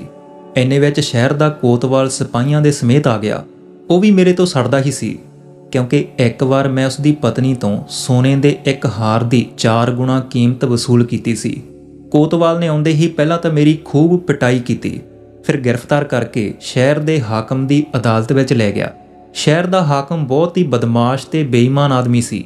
ਇੱਕ ਵਾਰ ਉਹ ਮੇਰੀ ਦੁਕਾਨ ਤੇ ਆਇਆ ਸੀ ਤੇ ਹਕੂਮਤ ਦਾ ਰੋਹਬ ਝਾੜ ਕੇ ਉਸਨੇ ਮੇਰੇ ਤੋਂ ਕੁਝ ਗਹਿਣੇ ਲਿਜਾਣ ਦੀ ਕੋਸ਼ਿਸ਼ ਕੀਤੀ ਸੀ ਤੇ ਮੈਂ ਉਸ ਨੂੰ ਬੇਇੱਜ਼ਤ ਕਰਕੇ ਕੱਢ ਦਿੱਤਾ ਸੀ। ਹੁਣ ਜਦੋਂ ਉਸਨੇ ਮੈਨੂੰ ਇਸ ਹਾਲ ਵਿੱਚ ਦੇਖਿਆ ਤਾਂ ਬੜਾ ਖੁਸ਼ ਹੋਇਆ ਤੇ ਇਹ ਸੁਣ ਕੇ ਕਿ ਮੈਂ ਘੋੜਸਵਾਰ ਨੂੰ ਮਾਰਿਆ ਹੈ, ਉਸੇ ਸਮੇਂ ਉਸਨੇ ਮੈਨੂੰ ਮੌਤ ਦੀ ਸਜ਼ਾ ਦਾ ਹੁਕਮ ਦੇ ਦਿੱਤਾ। ਮੈਂ ਉਸ ਦੀ ਬੜੀ ਮਿਹਨਤ ਕੀਤੀ, ਬਹੁਤ ਕਸਮਾਂ ਖਾਧੀਆਂ ਕਿ ਮੈਂ ਇਸ ਘੋੜਸਵਾਰ ਨੂੰ ਜਾਣਦਾ ਤੱਕ ਨਹੀਂ ਤੇ ਨਾ ਮੇਰੀ ਇਸ ਨਾਲ ਕੋਈ ਦੁਸ਼ਮਣੀ ਸੀ, ਮੈਂ ਇਸ ਨੂੰ ਕਿਉਂ ਮਾਰਾਂਗਾ। ਪਰ ਹਾਕਮ ਨੇ ਮੇਰੀ ਇੱਕ ਨਾ ਸੁਣੀ ਤੇ ਜਲਾਦਾਂ ਨੂੰ ਬੁਲਾ ਕੇ ਮੈਨੂੰ ਉਹਨਾਂ ਦੇ ਹਵਾਲੇ ਕਰ ਦਿੱਤਾ। ਕਤਲ ਦੇ ਮੁਜਰਮ ਨੂੰ ਸੂਰਜ ਚੜ੍ਹਨ ਤੋਂ ਪਹਿਲਾਂ ਮੌਤ ਦੇ ਘਾਟ ਉਤਾਰਿਆ ਜਾਂਦਾ ਸੀ। ਜਲਾਦ ਨੇ ਮੈਨੂੰ ਮੌਤ ਦੀ ਕੋਠੜੀ ਵਿੱਚ ਰਾਤ ਭਰ ਲਈ ਬੰਦ ਕਰ ਦਿੱਤਾ। ਇਸ ਵੇਲੇ ਮੈਂ ਆਪਣੀ ਜ਼ਿੰਦਗੀ ਤੋਂ ਬਿਲਕੁਲ ਨਿਰਾਸ਼ ਹੋ ਚੁੱਕਿਆ ਸੀ ਕਿ ਅਚਾਨਕ ਅੱਧੀ ਰਾਤ ਨੂੰ ਕੋਠੜੀ ਦਾ ਦਰਵਾਜ਼ਾ ਖੁੱਲ੍ਹਿਆ ਤੇ ਸ਼ਹਿਰ ਦਾ ਹਾਕਮ ਅੰਦਰ ਦਾਖਲ ਹੋਇਆ। ਮੈਂ ਉਸ ਨੂੰ ਦੇਖ ਕੇ ਖੜਾ ਹੋ ਗਿਆ। ਉਹ ਇਕੱਲਾ ਹੀ ਆਇਆ ਸੀ ਤੇ ਜਲਾਦ ਨੂੰ ਉਸਨੇ ਦਰਵਾਜ਼ਾ ਖੁਲਵਾ ਕੇ ਬਾਹਰ ਭੇਜ ਦਿੱਤਾ। ਮੈਂ ਝੱਟ ਉਸ ਦੇ ਪੈਰਾਂ ਤੇ ਡਿੱਗ ਪਿਆ। ਜਨਾਬ, ਮੇਰੇ ਬੇਗੁਨਾਹ ਤੇ ਰਹਿਮ ਕਰੋ, ਮੈਂ ਬਿਲਕੁਲ ਬੇਕਸੂਰ ਹਾਂ। ਹਾਕਮ ਬੋਲਿਆ, ਤੂੰ ਬਹੁਤ ਬੇਈਮਾਨ ਆਦਮੀ ਹੈ, ਮੈਂ ਤੈਨੂੰ ਚੰਗੀ ਤਰ੍ਹਾਂ ਜਾਣਦਾ। ਮੈਂ ਤਾਂ ਕਈ ਸਾਲਾਂ ਤੋਂ ਇਸ ਤਾਂਘ ਵਿੱਚ ਸੀ ਕਿ ਤੂੰ ਕਿਸੇ ਤਰ੍ਹਾਂ ਮੇਰੇ ਹੱਥੇ ਚੜ੍ਹੇ। ਹੁਣ ਸਵੇਰੇ ਸੂਰਜ ਚੜ੍ਹਨ ਤੋਂ ਪਹਿਲਾਂ ਪਹਿਲਾਂ ਤੇਰੀ ਗਰਦਨ ਉਡਾ ਦਿੱਤੀ ਜਾਵੇਗੀ। ਮੈਂ ਉਸ ਨੂੰ ਮਿੰਨਤਾਂ ਤਰਲੇ ਕਰਦੇ ਕਿਹਾ ਕਿ ਜਨਾਬ, ਮੇਰੇ ਤੋਂ ਗਲਤੀ ਹੋ ਗਈ ਕਿ ਤੁਸੀਂ ਮੇਰੀ ਦੁਕਾਨ ਤੇ ਆਏ ਸੀ ਤੇ ਮੈਂ ਤੁਹਾਡੇ ਨਾਲ ਬਦਸਲੂਕੀ ਨਾਲ ਪੇਸ਼ ਆਇਆ ਸੀ। ਮੈਂ ਉਸ ਦੀ ਮਾफ़ੀ ਚਾਹੁੰਦਾ। ਉਹ ਬੋਲਿਆ, ਬਸ ਇਕੱਲੀ ਮਾफ़ੀ? ਉਹ ਬੇਵਕੂਫਾ, ਮਾफ़ੀ ਨਾਲ ਕੰਮ ਨਹੀਂ ਚੱਲਦਾ ਹੁੰਦਾ। ਉਸਨੇ ਮੈਨੂੰ ਧਮਕੀ ਦਿੰਦੇ ਹੋਏ ਕਿਹਾ, ਮੈਂ ਸੁਣਿਆ ਹੈ ਕਿ ਤੂੰ ਬੜੀ ਦੌਲਤ ਜਮ੍ਹਾਂ ਕਰ ਲਈ ਹੈ, ਕੁਝ ਸਾਡਾ ਵੀ ਹਿੱਸਾ ਹੈ ਜਾਂ ਨਹੀਂ? ਮੈਂ ਡਰਦੇ ਨੇ ਕਿਹਾ ਕਿ ਤੁਹਾਡੀ ਹੋਇਆ ਜਨਾਬ। ਉਹ ਹੱਸ ਕੇ ਬੋਲਿਆ, ਆਹ ਬਣੀ ਨਾ ਗੱਲ, ਹੁਣ ਆਇਆ ਸਿੱਧੇ ਰਾਹ ਤੇ। ਇਸੇ ਵਕਤ ਮੂੰਹ ਤੇ ਕੱਪੜਾ ਲਪੇਟ ਤੇ ਮੇਰੇ ਇੱਕ ਆਦਮੀ ਦੇ ਨਾਲ ਆਪਣੀ ਦੁਕਾਨ ਤੇ ਜਾ ਤੇ 1 ਲੱਖ ਅਸ਼ਰਫੀਆਂ ਦੇ ਗਹਿਣੇ ਥੈਲੀ ਵਿੱਚ ਪਾ ਕੇ ਉਸ ਨੂੰ ਦੇ ਦੇਵੀਂ। ਫਿਰ ਸਵੇਰੇ ਮੇਰੀ ਅਦਾਲਤ ਵਿੱਚ ਪੇਸ਼ ਹੋਵੀਂ। ਰਹਿਮ ਦੀ ਇੱਕ ਦਰਖਾਸਤ ਤੇਰੇ ਵੱਲੋਂ ਅਦਾਲਤ ਵਿੱਚ ਦਿੱਤੀ ਜਾਵੇਗੀ। ਮੈਂ ਕੁਝ ਗਵਾਹਾਂ ਦਾ ਇੰਤਜ਼ਾਮ ਕੀਤਾ ਹੈ ਜੋ ਇਹ ਗਵਾਹੀ ਦੇਣਗੇ ਕਿ ਤੂੰ ਉਸ ਘੋੜਸਵਾਰ ਨੂੰ ਨਹੀਂ ਮਾਰਿਆ। ਉਸ ਦੇ ਬਾਅਦ ਮੈਂ ਤੇਰੀ ਰਿਹਾਈ ਦਾ ਹੁਕਮ ਦੇ ਦੇਵਾਂਗਾ। ਸੋ ਇਸ ਤਰ੍ਹਾਂ ਉਸ ਜਲਾਦ ਹਾਕਮ ਨੂੰ 1 ਲੱਖ ਅਸ਼ਰਫੀਆਂ ਦੇ ਹੀਰੇ ਗਹਿਣੇ ਰਿਸ਼ਵਤ ਦੇ ਕੇ ਮੈਂ ਆਪਣੀ ਜਾਨ ਬਚਾਈ। ਉਸ ਘਟਨਾ ਤੋਂ ਬਾਅਦ ਹੋਣਾ ਤਾਂ ਇਹ ਚਾਹੀਦਾ ਸੀ ਕਿ ਮੈਂ ਸਬਕ ਲੈਂਦਾ ਤੇ ਧੋਖੇ, ਫਰੇਬ ਤੇ ਬੇਈਮਾਨੀ ਤੋਂ ਤੌਬਾ ਕਰ ਲੈਂਦਾ। ਪਰ ਹੋਇਆ ਇਹ ਕਿ ਪਹਿਲਾਂ ਤੋਂ ਵੀ ਵੱਧ ਦੌਲਤ ਕਮਾਉਣ ਦਾ ਲਾਲਚ ਭੂਤ ਬਣ ਕੇ ਮੇਰੇ ਸਿਰ ਤੇ ਸਵਾਰ ਹੋ ਗਿਆ। ਸ਼ਹਿਰ ਦੇ ਹਾਕਮ ਨੂੰ 1 ਲੱਖ ਅਸ਼ਰਫੀਆਂ ਦੇ ਜੋ ਹੀਰੇ ਗਹਿਣੇ ਮੈਂ ਦਿੱਤੇ ਸੀ, ਉਹਨਾਂ ਦਾ ਨੁਕਸਾਨ ਜਲਦੀ ਪੂਰਾ ਕਰਨ ਦੀ ਮੇਰੇ ਅੰਦਰ ਧੁਨ ਲੱਗੀ ਹੋਈ ਸੀ। ਮੈਂ ਪੱਕਾ ਕਰ ਲਿਆ ਕਿ ਜਦੋਂ ਤੱਕ ਇੰਨੀ ਰਕਮ ਨਹੀਂ ਕਮਾਵਾਂਗਾ, ਇਮਾਨਦਾਰੀ ਨੂੰ ਆਪਣੇ ਕਰੀਬ ਨਹੀਂ ਆਉਣ ਦਿਆਂਗਾ। ਫਿਰ ਇੱਕ ਦਿਨ ਦੀ ਗੱਲ ਹੈ ਕਿ ਮੈਂ ਆਪਣੀ ਦੁਕਾਨ ਤੇ ਬੈਠਾ ਸੀ ਕਿ 2 ਔਰਤਾਂ ਦੁਕਾਨ ਦੇ ਸਾਹਮਣੇ ਆ ਗਈਆਂ। ਇੱਕ ਔਰਤ ਦੀ ਗੋਦ ਵਿੱਚ ਇੱਕ ਛੋਟਾ ਬੱਚਾ ਸੀ ਜਿਸ ਨੂੰ ਉਸਨੇ ਕੱਪੜੇ ਵਿੱਚ ਲਪੇਟਿਆ ਹੋਇਆ ਸੀ। ਦੂਜੀ ਔਰਤ ਦੇ ਹੱਥ ਇੱਕ ਖੂਬਸੂਰਤ ਟੋਕਰੀ ਸੀ। ਉਹ ਦੋਹੇਂ ਆਪਸ ਵਿੱਚ ਗੱਲਾਂ ਕਰਨ ਲੱਗੀਆਂ। ਉਹਨਾਂ ਦੀ ਆਵਾਜ਼ ਮੇਰੇ ਕੰਨਾਂ ਤੱਕ ਆਸਾਨੀ ਨਾਲ ਪਹੁੰਚ ਰਹੀ ਸੀ। ਬੱਚੇ ਵਾਲੀ ਔਰਤ ਨੇ ਆਪਣੇ ਪਰਸ ਦੀ ਜੇਬ ਵਿੱਚ ਹੱਥ ਪਾਇਆ ਤੇ ਬਹੁਤ ਸਾਰੀਆਂ ਸੋਨੇ ਦੀਆਂ ਅਸ਼ਰਫੀਆਂ ਕੱਢ ਕੇ ਦੂਜੀ ਔਰਤ ਨੂੰ ਦਿੰਦਿਆਂ ਹੋਇਆ ਕਿਹਾ, ਇਹ ਅਸ਼ਰਫੀਆਂ ਲੈ ਜਾ ਤੇ ਹਾਜੀ ਜਲਾਲ ਜੌਹਰੀ ਦੀ ਦੁਕਾਨ ਤੇ ਜਾ ਕੇ ਉਸ ਨੂੰ ਕਹਿ ਦੇਵੀਂ ਕਿ ਮੈਂ ਇਹ ਅਸ਼ਰਫੀਆਂ ਭੇਜੀਆਂ ਨੇ। ਕੱਲ੍ਹ ਜੋ ਆਪਾਂ ਉਹਦੇ ਹੱਥੋਂ ਅੰਗੂਠੀਆਂ ਤੇ ਹਾਰ ਲੈ ਕੇ ਆਈਆਂ ਸੀ, ਉਹਨਾਂ ਚੀਜ਼ਾਂ ਦੀ ਇਹ ਅੱਧੀ ਕੀਮਤ ਹੈ। ਹਾਜੀ ਨੂੰ ਕਵੀਂ ਕਿ ਬਾਕੀ ਰਕਮ ਕੱਲ੍ਹ ਜ਼ਰੂਰ ਪਹੁੰਚ ਜਾਏਗੀ। ਹੁਣ ਜਿਹੜੇ ਜ਼ਰੂਰੀ ਗਹਿਣੇ ਰਹਿੰਦੇ ਨੇ, ਹਾਜੀ ਨੂੰ ਕਹਿਣਾ ਕਿ ਜਲਦੀ ਤਿਆਰ ਕਰ ਦੇਵੇ, ਕਿਉਂਕਿ ਵਿਆਹ ਵਿੱਚ ਹੁਣ 10 ਦਿਨ ਹੀ ਬਾਕੀ ਨੇ। ਮੈਂ ਇੱਥੇ ਦੂਸਰਾ ਕੰਮ ਨਿਬੇੜ ਲਵਾਂ ਤੇ ਤੇਰਾ ਮੈਂ ਇੱਥੇ ਹੀ ਇੰਤਜ਼ਾਰ ਕਰਾਂਗੀ। ਜੌਹਰੀ ਨੂੰ ਜ਼ਰੂਰ ਪੁੱਛੀ ਕਿ ਉਹ ਕਦੋਂ ਤੱਕ ਨਵੇਂ ਗਹਿਣੇ ਤਿਆਰ ਕਰ ਦੇਵੇਗਾ। ਉਸ ਔਰਤ ਤੋਂ ਅਸ਼ਰਫੀਆਂ ਲੈ ਕੇ ਦੂਜੀ ਔਰਤ ਚਲੀ ਗਈ। ਇਹ ਸਭ ਸੁਣ ਕੇ ਮੈਂ ਸੋਚਿਆ ਕਿ ਇਹ ਔਰਤ ਬੜੀ ਅਮੀਰ ਲੱਗਦੀ ਹੈ, ਕਿਉਂਕਿ ਉਸਨੇ ਜੇਬ ਵਿੱਚੋਂ ਅਸ਼ਰਫੀਆਂ ਕੱਢ ਕੇ ਗਿਣੇ ਬਿਨਾਂ ਹੀ ਦੂਜੀ ਔਰਤ ਨੂੰ ਦੇ ਦਿੱਤੀਆਂ ਸੀ। ਉਹਨਾਂ ਦੇ ਘਰ ਵਿੱਚ ਕਿਸੇ ਵਿਆਹ ਦੀ ਤਿਆਰੀ ਸੀ ਤੇ ਹਾਜੀ ਜਲਾਲ ਜੌਹਰੀ ਤੋਂ ਇਸੇ ਲਈ ਗਹਿਣਿਆਂ ਦੀ ਮੰਗ ਕਰ ਰਹੀ ਹੈ। ਫਿਰ ਕੁਝ ਬਾਜ਼ਾਰ ਦੇ ਕੰਮ ਕਰਕੇ ਉਹ ਮੇਰੀ ਹੀ ਦੁਕਾਨ ਦੇ ਅੱਗੇ ਆ ਕੇ ਖੜੀ ਹੋ ਗਈ। ਮੈਂ ਬਾਹਰ ਨਿਕਲ ਕੇ ਬੜੇ ਅਦਬ ਨਾਲ ਉਸ ਨੂੰ ਸਲਾਮ ਕੀਤਾ ਤੇ ਕਿਹਾ, ਤੁਸੀਂ ਇੱਥੇ ਸੜਕ ਤੇ ਕਦੋਂ ਤੱਕ ਖੜੇ ਰਹੋਗੇ? ਇੱਥੇ ਮੇਰੀ ਦੁਕਾਨ ਤੇ ਬੈਠ ਜਾਓ। ਇਹ ਸੁਣਦੇ ਹੀ ਉਹ ਔਰਤ ਕੁਝ ਸ਼ਰਮਾਈ, ਫਿਰ ਝਿਜਕਦੀ ਹੋਈ ਆਈ ਤੇ ਦੁਕਾਨ ਦੇ ਬਾਹਰੀ ਹਿੱਸੇ ਵਿੱਚ ਬੈਠ ਗਈ। ਮੈਂ ਕਿਹਾ, ਕੀ ਮੈਂ ਪੁੱਛ ਸਕਦਾ ਕਿ ਹਾਜੀ ਜਲਾਲ ਜੌਹਰੀ ਤੋਂ ਤੁਸੀਂ ਕਿਹੜੇ ਗਹਿਣੇ ਕਿਹੜੇ ਦਾਮਾਂ ਵਿੱਚ ਖਰੀਦੇ ਨੇ? ਇਹ ਮੈਂ ਇਸ ਲਈ ਪੁੱਛ ਰਿਹਾ ਕਿਉਂਕਿ ਹਾਜੀ ਜਲਾਲ ਕੁਝ ਚੰਗਾ ਵਪਾਰੀ ਨਹੀਂ ਹੈ। ਉਹ ਵੱਧ ਕੀਮਤ ਵਸੂਲ ਕਰਨ ਵਿੱਚ ਬੜਾ ਬਦਨਾਮ ਹੈ। ਔਰਤ ਨੇ ਹੈਰਾਨੀ ਨਾਲ ਕਿਹਾ, ਅੱਛਾ ਇਹ ਗੱਲ ਹੈ, ਪਰ ਹੁਣ ਕੀ ਹੋ ਸਕਦਾ ਹੈ? ਅਸੀਂ ਤਾਂ ਉਸ ਤੋਂ ਬਹੁਤ ਸਾਰੀਆਂ ਚੀਜ਼ਾਂ ਖਰੀਦੀਆਂ ਨੇ, ਕੱਪੜੇ, ਹੀਰੇ, ਗਹਿਣੇ ਤੇ ਸੋਨਾ। ਅਸਲ ਵਿੱਚ ਮੇਰੀ ਛੋਟੀ ਭੈਣ ਦਾ ਵਿਆਹ ਹੈ। ਵਿਆਹ ਵਿੱਚ ਬਸ 10 ਦਿਨ ਬਾਕੀ ਨੇ ਤੇ ਹੁਣ ਵੀ ਬਹੁਤ ਸਾਰੇ ਗਹਿਣੇ ਤੇ ਕੱਪੜੇ ਖਰੀਦਣੇ ਨੇ। ਕੱਲ ਅਸੀਂ ਉਸ ਦੀ ਦੁਕਾਨ ਤੋਂ ਗਹਿਣੇ ਖਰੀਦੇ ਸੀ। ਉਹ ਗਹਿਣੇ ਸਾਨੂੰ ਪਸੰਦ ਨਹੀਂ ਆਏ। ਫਿਰ ਉਸਨੇ ਕਿਹਾ ਸੀ ਕਿ 1-2 ਦਿਨਾਂ ਵਿੱਚ ਵਧੀਆ ਹੀਰੇ ਆਉਣਗੇ, ਫਿਰ ਆ ਕੇ ਲੈ ਜਾਇਓ।